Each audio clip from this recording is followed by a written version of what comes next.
Nous l'avons annoncé au départ, nous recevons aujourd'hui M. Franck Fouamba. Il est coordonnateur de l'ONG Touche pas à mon cobalt. Et donc, il est déjà avec nous sur ce plateau. M. Franck, bienvenue.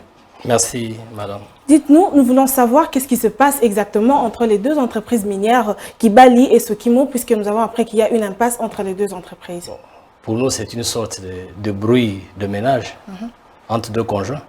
Les statuts de Kibali Goldmine, parce que Sokimo est coactionnaire à 10% dans Kibali Goldmine, avec Anglo Gold Ashanti qui a 45% et Barrick qui a aussi 45%.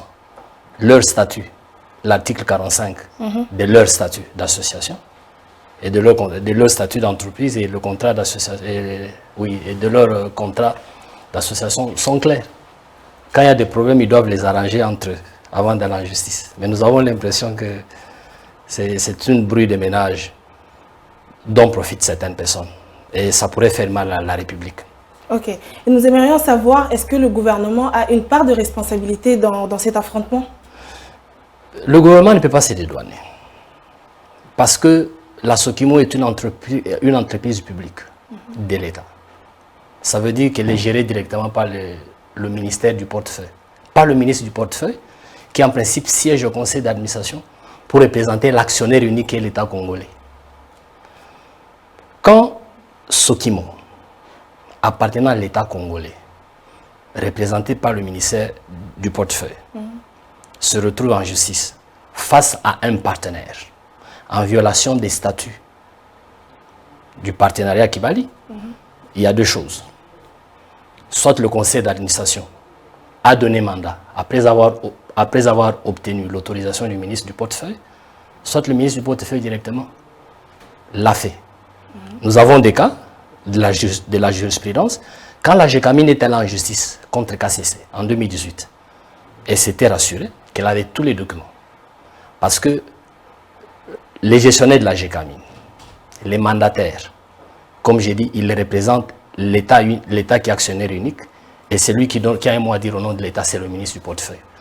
Donc, le ministre peut être informé ou pas, c'est possible, mais vu comment ça évolue, il doit y avoir complicité quelque part, et c'est pas bon. Ça détruit le climat des affaires.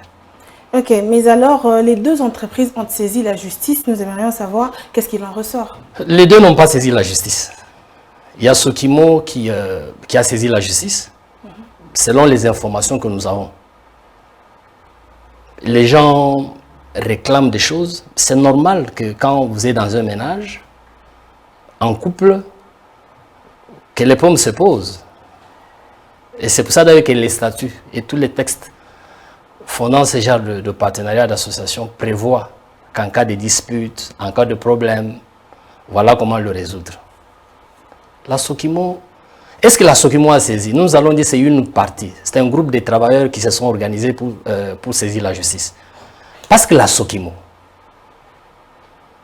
est une entreprise qui est gérée par un comité de gestion, qui a le directeur général, qui s'appelle M. Mpela. Nous avons une copie de la lettre de M. Mpela du 17 mars. En réaction à une lettre de Kibali qui était surprise d'être traduite en justice par le partenaire en violation de leur statut de... M. Mpela dit que dans la lettre, il dit qu'il n'est pas informé de ce qui se passe et il dit que c'est un groupe d'individus, un groupe de travailleurs qui ont contourné la direction pour rester en justice. C'est là qu'on se pose la question, on dit, mais... Parce que nous avons aussi des copies de procuration spéciale des travailleurs qui ont donné mandat à un avocat, tout ça là. On se demande, on dit, bon, c'est quoi au juste? Est-ce qu'aujourd'hui, une entreprise publique, un groupe de travailleurs, vous êtes chez Zumeko. Quand Zumeko a un problème avec son partenaire qui est moi, qui doit rester en justice? C'est un groupe de travailleurs qui se réunissent ou qui s'arrangent en complicité supposée. Soit avec le ministère, soit avec le conseil d'administration, ou c'est le comité de direction qui est statutairement responsable. Mais est-ce que la justice a informé à Kibali de la saisie de ces comptes? Selon les informations que nous avons de Kibali, les informations d'hier, jusqu'à hier, elle n'était pas informée officiellement. Kibali a été informé par les réseaux sociaux et puis par les banques. Bon, il y a un problème. Mais pour finir donc ce débat, nous aimerions savoir quelle est la position de votre ONG face à cette décision de la justice. Nous voulons un secteur minier assaini. Nous voulons un secteur minier dans lequel les gens respectent les engagements qui les lient. Nous voulons un secteur minier dans lequel, quand on se rend compte qu'il y a un problème dans un partenariat, on utilise la procédure normale pour ne pas mettre l'État dans l'embarras. Parce que je vous rappelle, madame, que les statuts de Kibali Gold Mine, l'article 45, dit qu'en cas de différend, en cas de dispute, s'ils ne peuvent pas arranger à l'amiable, ils doivent aller à l'arbitrage. Et le tribunal de commerce de Kinshasa-Gombe n'est pas l'arbitrage, n'est pas le centre d'arbitrage. Tout le monde sait que le centre d'arbitrage se trouve à Paris. Pour les pays francophones, mais parfois les pays anglophones, ils vont aux États-Unis. Vous comprenez? Exact. Alors quand on va en justice, nous, ça nous inquiète. Parce qu'on s'est dit, et puis, on va en justice. Un des documents que nous avions vu, comme vous aussi on suppose, sur les réseaux sociaux, c'est qu'on va dire en justice que Sokimo est actionnaire à 30% dans Kibali Gold Mine. C'est là que nous disons non, Sokimo a induit les juges en justice et les juges devaient statuer en appelant la partie contre laquelle on se plaint pour savoir ce qu'il y a, nous supposons. Parce qu'aujourd'hui, si on dit non, état de droit, béton, quoi là, béton, tout ça là, mais du béton, c'est aussi respecter le droit des autres. Sinon, demain, je viendrai, j'irai en justice, je dis que Zoumeko me doit de l'argent, sans convoquer Zoumeko, le juge vient, il saisit tout ici, il scelle. Ça devient de l'insécurité. Et dans le monde des affaires, ça devient saper le climat des affaires.